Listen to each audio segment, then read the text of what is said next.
My seminary life was probably one of the best parts of my life. We lived very well. We ate very well. The place was sparkling clean all the time. I never had to do my laundry, it was done for me.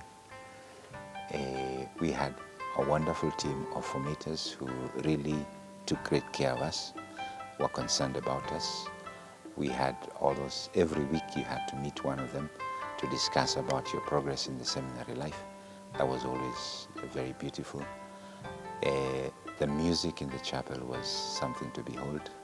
We had very talented people who played different organs. So you'd create a whole symphony of music that was something out of this world.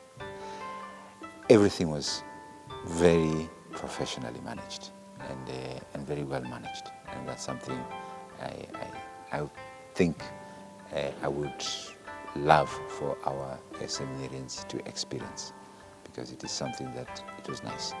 And as I say, I always look back to those days and say, this is what I would like a seminary to be. I had the privilege of being in a seminary in Rome, so that is where I got to experience this. And if it's something that we can experience or we can replicate here, well, don't have to repeat everything, but if you can replicate something, I think it's something that is worthwhile.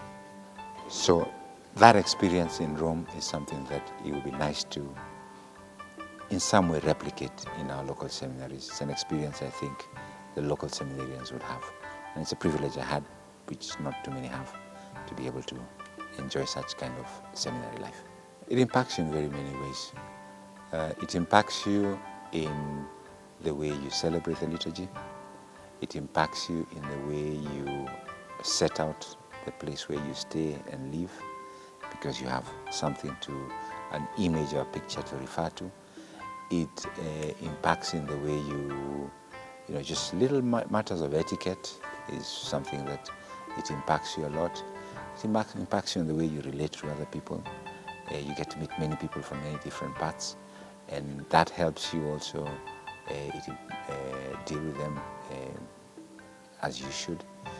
And then there's a beauty also of just opening your world to many cultures, which you would otherwise not be get a chance to come into contact with.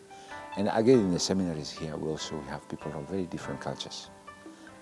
Although we're in the same country, it's very different. Somebody coming from the northern Kenya, somebody coming from the coast, and somebody. So you have to find a way to live together and develop a common culture that can help you live together.